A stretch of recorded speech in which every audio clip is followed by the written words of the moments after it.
Well, magandang araw po sa inyong lahat, ha. Ngayon po ay nagsimula na pangalawang araw ng pang-aapi, pangtangka nilang pang-aapi para makonvict at mapatanggal sa pwesto si Inday Sara Duterte. Ang una po nagsalita ay si Lorna Capuna na nagtatanong kung may planong sumigot si Sara Duterte sa kanyang paglilitis, no? Pero ngayon po, naroon po sa Senado si VP Sara. Pakita po si VP Sara sa Senado, ang mensahe niya, hindi ako natatakot sa inyo.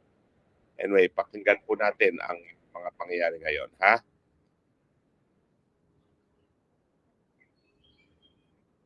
Murang edad, Ayan na po. agad na Nagsimula kumilos po. ang mga Ito po otoridad isang private prosecutor, upang no? ipatubad Ang lilitisin po ang ngayon mga umiiral na tungkol batas. doon sa grave Ang threat mensahe na ginawa ay ni malinaw. Sara di umano Ang pag-igiging bata sa ay hindi nangangahulugang presidente walang at ang kanyang pananagutan. may bahay. Ang pananagutan ay umiiral, pagamat iba ang paraan ng pagpapatupad nito sa ilalim ng batas. Kamakailan, isang pasahero ang inaresto sa airport at kinasuhan matapos itong magbiro na may bomba sa kanyang bagahe dahil mahigpit na ipinapatupad ng mga otoridad ang patakarang zero tolerance policy sa anumang pagbabanggit ng bomba o anumang pampasabog. Sa isang hiwalay na pangyayari noong Mayo 2020, isang public school teacher ang inaresto, pinusasan at kinasuhan ng NBI sa Zambales matapos magbiro na magbibigay ng pabuya sa sinumang papatay sa presidente ng Republika. Ano ang prinsipyo dito? Ang pananagutan ay pinapairal sa lahat. Bata man o matanda, nasa laylayan man o nasa katungkulan. The prosecution comes before you today to present evidence for Article 4, establishing that Vice President Sara Zimmerman Duterte committed acts that betrayed the public trust, committed culpable violation of the Constitution, committed high crimes, in publicly admitting through a live broadcast that she contracted someone to assassinate the President, the First Lady, and the former House Speaker. We acknowledge the burden of this trial on the senator judges as well as the Filipino people. But it is a duty that we must discharge together, lest the public come to believe that threatening public officials and fostering a culture of impunity are conduct that may be tolerated or condoned, especially coming from the second highest official of the land. Ang mga kilos at salita ng Vice Presidente ay hindi dapat ituring na simpleng krimen sa ilalim ng batas, kundi tuwirang paglabag sa saligang batas.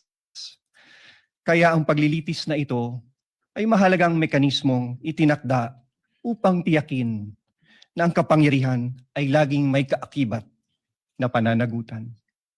Accountability must apply to all or none at all. At the heart of this impeachment proceeding lies a fundamental question para sa ating lahat. Can we continue to entrust one of the highest constitutional offices to a public official who, on multiple occasions, purposely and willfully and repeatedly resorted to threats of violence against the very institutions that she swore to uphold and protect? The evidence presented in this article are not just derived from testimonies and authenticated documents, but from the Vice President's own words, own conduct, her very own public admissions. Her words were neither accidental nor taken out of context. They were uttered publicly with the intention to be taken seriously. Huwag kang mag-alala, ma'am, sa security ko kasi may kinausap na ako na tao. At sinabi ko sa kanya na kapag pinatay ako, patayin mo si BBM, Your Honor. si Lisa Marcos, si Martin Romualdez. No joke. No joke. What makes these threats especially sinister is that they do not come from an ordinary citizen, but from the Vice President herself, an official who, under the Constitution, stands to succeed the President of the Republic.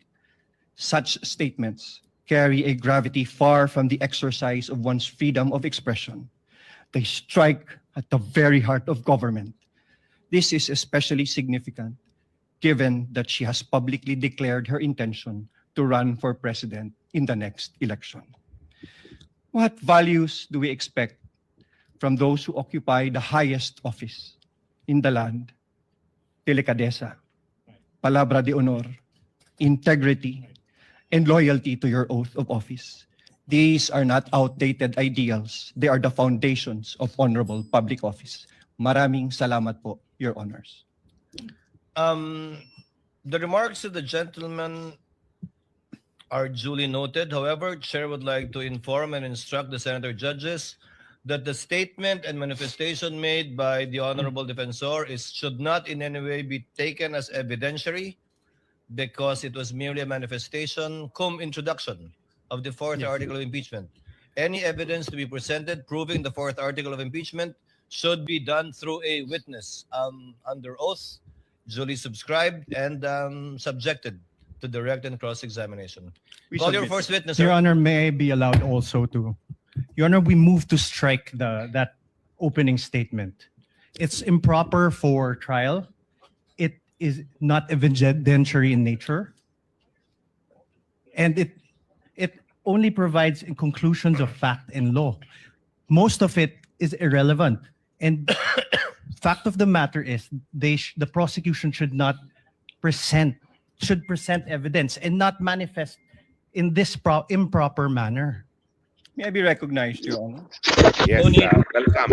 Welcome kay Motion is Professor denied. Let it remain in Ana the records Malindugoy. and as instructed by the Chair. Abay, For the nagkaroon ng Senator opening judges not to speech itong consider, Congressman deem Defensor. whatever statements were given Kung by the anong Honorable papatunayan Defensor nila. as evidentiary tama in naman, any way, Prof, shape, no, size, na or form. Sabi ni Again, Counsel, call your the- first witness. Your Your Honor, Honor, may may request I- permission to Your Honor, recognize Presiding counsel Officer, for the hindi panel pwedeng of yan, no? prosecutors, Kailangan magpresenta lang. Attorney Virgil Ligutan, to Ayan na, conduct the natawag tayo examination first, of our witness first nila. witness. Prof, Your He Honor, will be may I- under the direct Counsel suspension and for control respondent. batiin mo What is your muna ating pleasure? mga Your Honor, may panel of I viewers uh, habang wala register my continuing objection to pagtatanungan. the opening Maraming statement salamat, by Attorney the Harry. prosecution.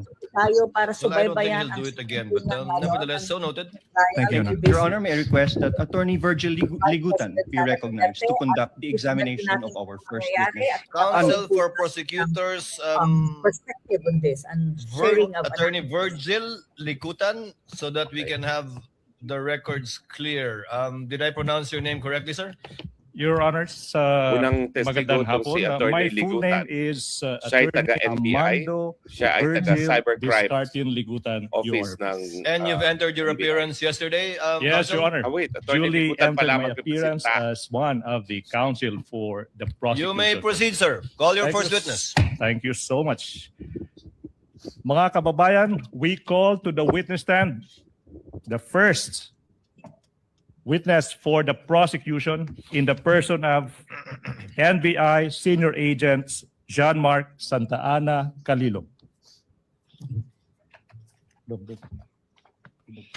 Kindly bring the witness to the witness stand.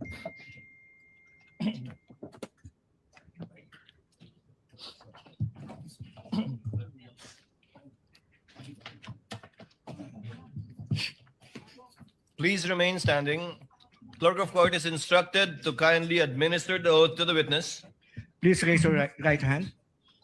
You, John Mark Calilong, I, John Mark Calilong, do swear who swear that the evidence you shall give that evidence that I give in the case now pending is in the case now pending between the Philippines in the Philippines and Vice President Cyrus Zimmerman Duterte and Vice President Sara Zimmerman Duterte shall be the truth, shall be the truth, the whole truth, the whole truth, and nothing but the truth. and nothing but the So truth. help me God. So help me God. Your witness, counsel.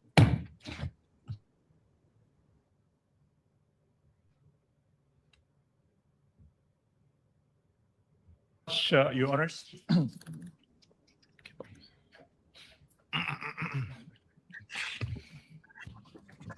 Your Honors, mga kababayan, the testimony of the first witness for the prosecution, NBI Senior Agent John Mark Santa Ana Calilog, is offered to prove the following. Number one, si Agent John Mark Calilog ay isang senior agent of the National Bureau of Investigation. Ang unang witness ay Number si two, Calilog, he is agent well-trained ng NBI. and experienced in the field of digital forensic examination. Bago natin pagpatuloy ang coverage natin, no? Ikwento muna natin kung ano yung nangyari talaga dun sa gabi o madaling araw na nagkaroon ng ganyang broadcast, no? Kung naalala ko, yun yung gabi na sa pilitan nilang ililipat ito sa Attorney Laika Lopez papunta sa Women's Correctional. At sumaklolo si VP Sara para sa media coverage, no? Pero siyempre, halos alas 12 na yon, napakahirap kumuha ng media coverage at saka hindi naman makakapasok sa House of Representatives detention facility. So, ang naging rekomendasyon ay mag-live tayo, no? At actually, tayong dalawa ay magtawag ng press conference, but the press conference was not necessarily the press conference of the Vice President. Kay attorney yon dahil nga hindi pinapakinggan ang kanyang request na wag siyang ilagay sa Women's Correctional kasi in the very first place hindi naman siya kriminal at wala naman siyang kaso. Yun yung contention doon. Kaya nagkaroon ng press conference para manawagan. Just to at be yun nga, hindi ko alam kung papakita nila yung kabuuan ng video pero sa House definitely not. Hindi nila papakinggan. Ang sabi talaga ni VP Sara, kung ako'y papatayin, may kinausap na ako para patayin din ang presidente at ang unang ginang, no? Kwento mo uli, Prof. Ana, na ikaw inimbita rin ng NBI tungkol dito sa insidente nito. Oh yes, kasi ako ay one of those people na nanood ng press conference ni Attorney Laika. I just want to reiterate kasi mali ang prosecution eh. They are referring na it was a press conference of the Vice President. No, it was not. I was there from the start. It was not the press conference of the Vice President. It was a press conference intended for Attorney Laika because of the possibility na matatransfer siya sa Women's Correctional na wala naman siyang kaso at hindi siya kriminal. I was there as a media practitioner because I am a Manila Times columnist. Na-intriga lang ako why in the hell there would be a press conference at around midnight. Yun talaga. So, dapat linawin yun kasi mahirap yung hindi malinaw yung facts. Pero definitely, I don't think they will show the whole video kung ano yung konteksto. Kasi this statement of the Vice President needs to be parang you need to have context to it or contextualize it. What really happened all throughout that time. Kasi midnight until around 3 o'clock in the morning. So I was also asked by the NBI, actually, I'm not in the country. They asked me and they sent me a subpoena. I don't know, it's a letter of invitation for they're conducting an investigation at that time, and that was last year. I think, hindi last year yun, 2024 yun eh. If I'm not mistaken. 2024. Mga around December ba yan ata? Oo, mga December ang ginawa nilang NBI investigation on this. So, ang doon, I was one of those media practitioner or media personality. Kasi hindi lang naman, lahat ng media practitioner na pumunta doon na iba't ibang outlet, mayroon ka Manila Times, may iba-iba, may ABS-CBN, lahat. Kasi marami namang media reporters and at the same time mga personality sa media ang nakapanood noon at nag-attend ng press con ni Attorney Laika. So I was there and the NBI give me an invitation to do an interview. At tinatanong nila ako kung sa interview na yon ng NBI, ang pinakita lang nila hindi yung buong nangyari na press con. Ang pinakita lang nila doon is yung specific na footage na video clip of the Vice President saying na if ako namatay or no. Hello, andyan mahina ang internet ko eh. Okay na ba?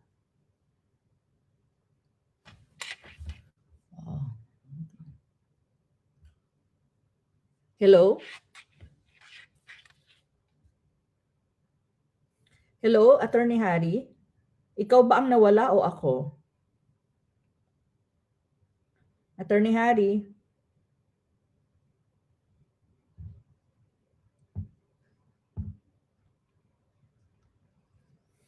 Attorney? Nawala si Harry.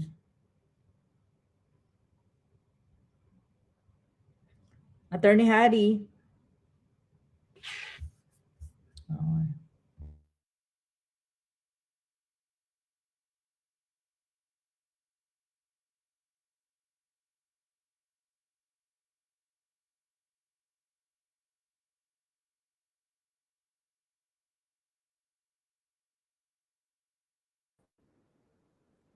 Naputol kanina at unstable ang ating internet.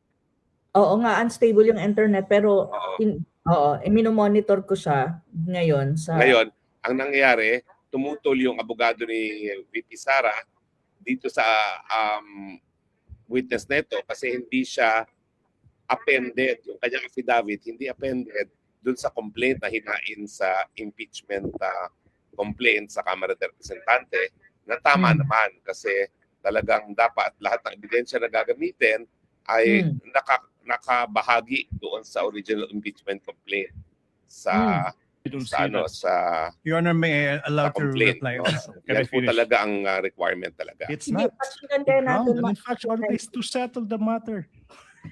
This Let's- witness is listed in the pre-trial order. The issue is settled. The issue is passé. No ground for objection. Let me proceed, Your Honor. Of course not, Your Honor. There were no rulings. Counsel In the- for respondent is recognized Thank you, for Your a final rebuttal on this issue before the chair will issue a ruling. Nakita Your mo, Honor, there were no rulings on the Prof. pre-trial Ana, order kung on gano'ng exclusion ka-importante of presiding witnesses. officer. No? We have a Yung mga Yes, baliktaktakan na current ganito, nag-o-object, siya na petition with nag-rule. the Supreme Court Samantakin questioning mo the kung very si actions Sherwin ang of the nag-decide, paano niya prosecution. dedesisyonan yan, no? to allow Pero the issue, presentation dapat of talaga evidence that were not hinalal nila ay sa attached to abogado. Sabaya or Dapat Cabrera hinalan na impeachment lang nila complaints na Senate would allow the President House Jesus of Cordero Representatives dahil and nakita the niyo prosecution pa to kung gaano circumvent silang, the very procedural abuse condemned in Stonehill dalos versus ng Jokno trial. and allow the violation of the respondents' constitutional rights as held in Duterte in the House of, versus the House of Representatives. Your Honor, the prosecution says the Seballa complaints have lived their and they died their natural deaths. However, Your Honor, this precisely does not cure what the prosecution did. This does not cure the violation of the rights of my client. If I may, Your Honor, please. The Yes. chair will make its ruling. The motion to exclude by the counsel for respondent is hereby denied. Chair cites Enrile versus Sandigan Bayan, which states that the prosecutors may add or rely on evidence during pre-trial, even if the evidence is not stated in the complaint or articles, because only a summary is required to be stated in the articles of impeachment, in this case, and or complaint, and not a complete list of the prosecution's Yan. Pinayagan ni evidence Chief. and Ibig or sabihin, witnesses. lahat ng The court ebidensya in general na will hindi not kinabit shackle the sa prosecution complaint by limiting it to ay the evidence papayagan niya mentioned na in the ma-offer as information evidence. and or the articles, So, especially when hindi it is magandang mentioned ruling yan. in the Kasi nga, pati si pre-trial Ramil brief, Madriaga, not wala only namang order but mention brief sa kahit anong of the counsel impeachment for complaint. prosecutors. But Intention in nila relation to gawing this witness, testigo. even if you will do cross, you can register your continuing objection, counsel for respondent. We are registering it, Your Honor, please. So noted. Counsel for the prosecution may proceed. Thank you so much, Your Honor. John Mark Kalilong. Your Honor, may I register my objections to the purposes?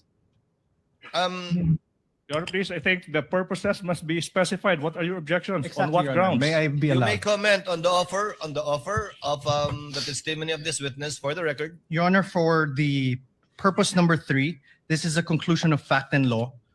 For the fourth purpose, it is also a conclusion of fact and law.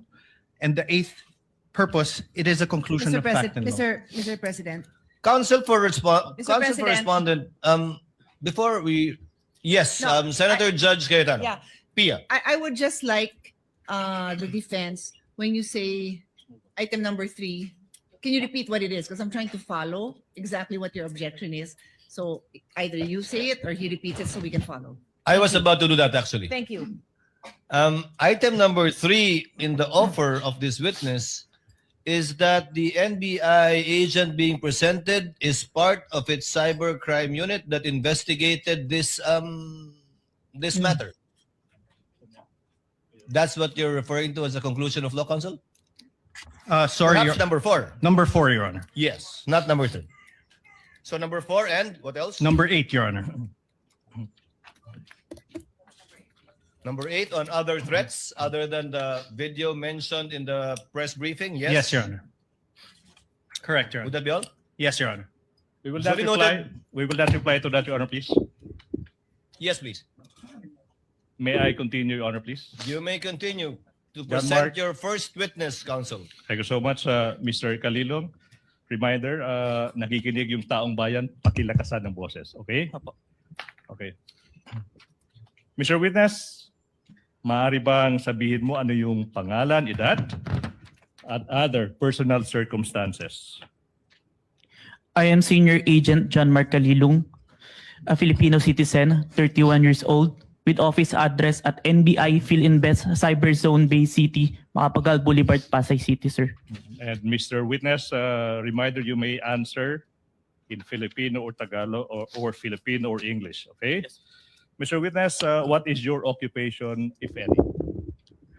Currently, nasa National Bureau of Investigation po ako. I'm an agent since 2021 and was recently assigned at Cyber Investigation and Assessment Center in April 2026. Okay, Anyway, Prof, itong mga bagay-bagay nito, ito yung tinatawag na kino-qualify lang yung witness, no? So, wala pang substantive na sasabihin niya.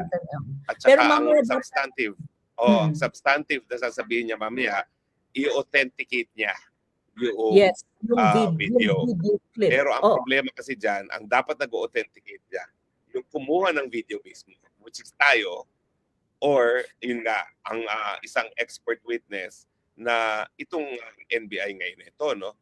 Parang hindi ko nakita na pero ang offer lang is nag-imbestiga. So, in this context, ipapakita lang niya yung video as part of his investigation, pero hindi pala siya pwedeng mag-authenticate, no? Kasi hindi kasama sa purposes ng kanyang purpose kung bakit siya isinasala ngayon sa hukuman, no? So, ito talaga yung mga preliminary questions bago dun sa on the merit. So, habang sasagot siya ng mga preliminary questions, mute ko yung kanilang screen, no, para we can have an interaction. So, going back to your kwento kanina, so, because you were abroad, you met with them online. Yes, I actually actually na-delay pa ngayon sa akin kasi they sent me the letter via hindi directly to me. It was directed to the Manila Times actually. They sent the letter to Manila Times because I am a columnist of Manila Times. So diniretso nila doon tapos pinasa sa akin of course ng Manila Times sinabi kasi binasa ko okay sabi ko, and then ang sabi ng Manila Times, do you need help from us like a lawyer? Sabi ko no need. I will reply to them. So I replied, pero at that time I was on travel.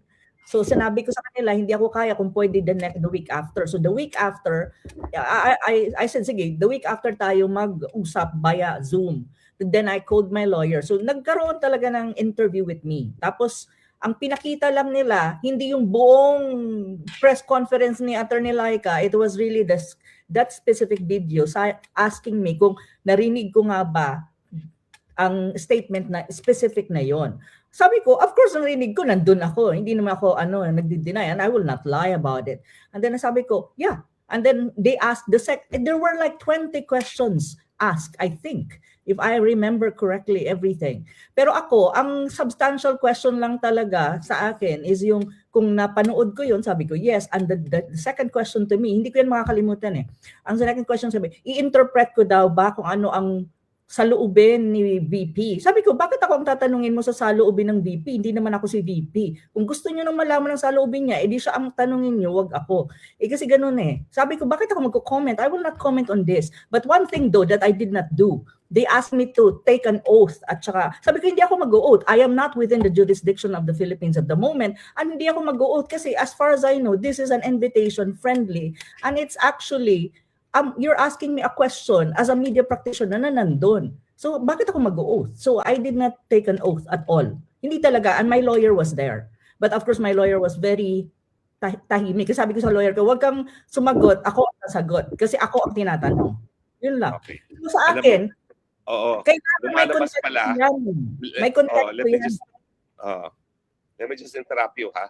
Lumalabas pala na talagang he wants to authenticate the FB broadcast. Oo. And he has mentioned my name na this interview was carried on my Facebook Live. Sa totoo lang, I should be the one testifying to authenticate the tape or the video.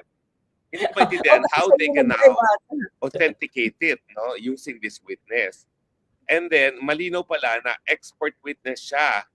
Pero ang kanyang training is 2 weeks training on digital forensics. I don't think that qualifies him as an expert, no? And he's 36 years old, no? So I don't think he has actually I think authenticated. it was the one who interviewed me. I think, if I'm not mistaken, mayroon naman akong copy ng email eh. Kasi syempre lahat tinago ko. Lahat naman nakatago sa akin. So sa akin, I think they emailed me, I had the letter. So sa akin naman, I was gracious enough na magpa-interview kasi wala naman akong tinatago at I did not see anything wrong with the press conference of Attorney Laika, to be very frank. And I can make an argument on it. So sabi ko, di sige, ang problema ko lang noon, naka-travel ko kaya na-delay actually yung interview na yun with NBI. I call it an interview and I'll put it on record ngayon. I did not make an oath or so whatsoever on it because I don't think that was really like an NBC. It was more an interview, just confirming kung narinig ko or napanood ko yung specific na video na yun. Sabi ko, yeah, I mean, hindi naman ako sinungaling at hindi ako nagsinungaling kahit kailan. So yun.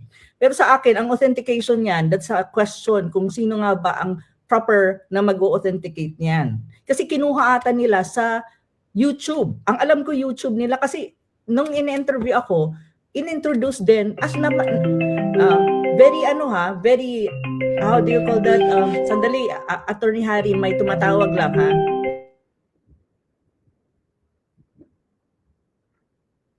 Line press conference held by the Office of the Vice President, which was posted on the Facebook page of Harry Roque, sir. Facebook page of whom? Harry Roque, sir. Harry Roque. Okay. Yes, sir. Mr. Witness, sinabi mo, you gathered. And then sinabi mo kanina, pag sinabing gathered evidence, sinabi mo, you viewed, identified, preserved, collected, and authenticated. Preserved, collected, and authenticated. You mentioned the term preserved, correct?